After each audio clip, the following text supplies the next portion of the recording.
अब तपाईहरुकोतिर तोरी चाहिँ कस्तो हुँदैछ थाहा भएन।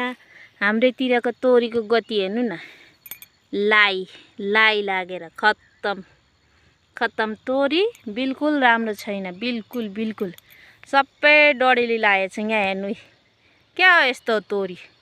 अनि यो ट्र्याक्टर खर्च, खेतालो खर्च एकखेप पनि पेलेर खानु निस्किँदैन होला।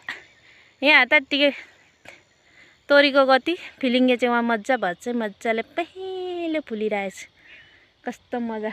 के हो अनि यस्तो तोरीले कैसे होगा। केही छैन हो यो, अलिकति यहाँ हल्का फुल्का मात्रै। योपालि त भक्कु नभएको waste lost, money loss, time loss, सब कुछ लोस। यत्रो बेरा बारेको खेताला लगाई सब लोस काकाको। एकखेप चाहिँ कोही मुस्किलले पेलेर खानु निस्किन्छ कि 2-3 जस्तो।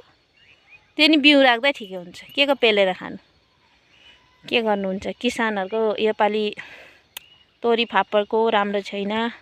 आसामतिर त तोरीहरु राम्रो भछ अरे, हाम्रो यता त छैन, गति छैन।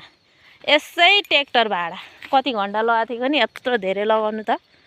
आम्मामामा यस्तो भो यो हेर्नु, यस्तो खालके यो के भन्छ तपाईहरुकोतिर। यता चाहिँ बनमारा भन्छ, हाम्रो उतातिर चाहिँ माइतातिर चाहिँ तितेनी भन्छ। यस्तो तितेनी घारी पेलेर अनि लगाएको अरे, यस्तो सफा गरेर छैन, गति छैन हौ पहाड माथि। अनि यो तितेनी यहाँ हेर्नु, तितेनी फुलेर पो ढकमक भछ अहिले तितेनी बारीहरु त।